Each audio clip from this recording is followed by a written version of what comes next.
15 years, which is that he will not tolerate U.S. forces or their missiles on his borders, much as we would not tolerate Russian troops and missiles in Cuba. And we ignored him, and he finally acted. He was not going to allow Ukraine under any circumstances to join NATO. And what's happened now is that the battle in eastern Ukraine is really almost over. All the Ukrainian troops there have been largely surrounded and cut off. You have a concentration down in the southeast of 30 to 40,000 of them. And if they don't surrender within the next 24 hours, I suspect that the Russians will ultimately annihilate them. That's why Zelenskyy is meeting with Putin's representatives right now. The game is over. And he's going to have to negotiate the best deal he can get. And we've already told him, the President of the United States has, that if he opts for neutrality for Ukraine, we'll back him. And I think that Vladimir Putin will do that for Western Ukraine. That is the Ukraine beyond the Dnieper River. But behind it in the east, where he is now, I'm not sure what he has planned there, whether he forms another republic, annexes it into Russia, because historically it has been Russian. But the territory west of Ukraine is not. He knows that, and he's happy to live with that as a neutral state.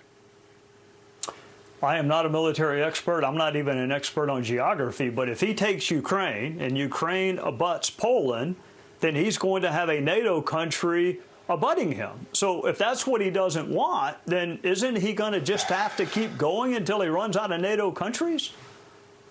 I guess I should say it again. He has no interest in crossing the Dnieper and heading west to the Polish border. I think you're going to find from these negotiations he's quite willing to neutralize that territory on the Austrian or the Finnish model. Right now, Russia already touches Estonia and part of Latvia. White Russia, of course, touches Lithuania. He's not interested in going to war with us, and he has an army that's too small for that purpose. And he knows it. His economy is smaller than that of South Korea's. So this is not something that he's looking for. We are imputing to him things that he does not want to do in our usual effort to demonize him and his country. We need to remember that Ukraine is fourth from the bottom of 158 countries in the world as corrupt. Russia is perhaps 3 or 4 places above them. This is not the liberal democracy, the shining example that everyone says it is. Far from it. Mr. Zelenskyy has jailed journalists and his political opposition.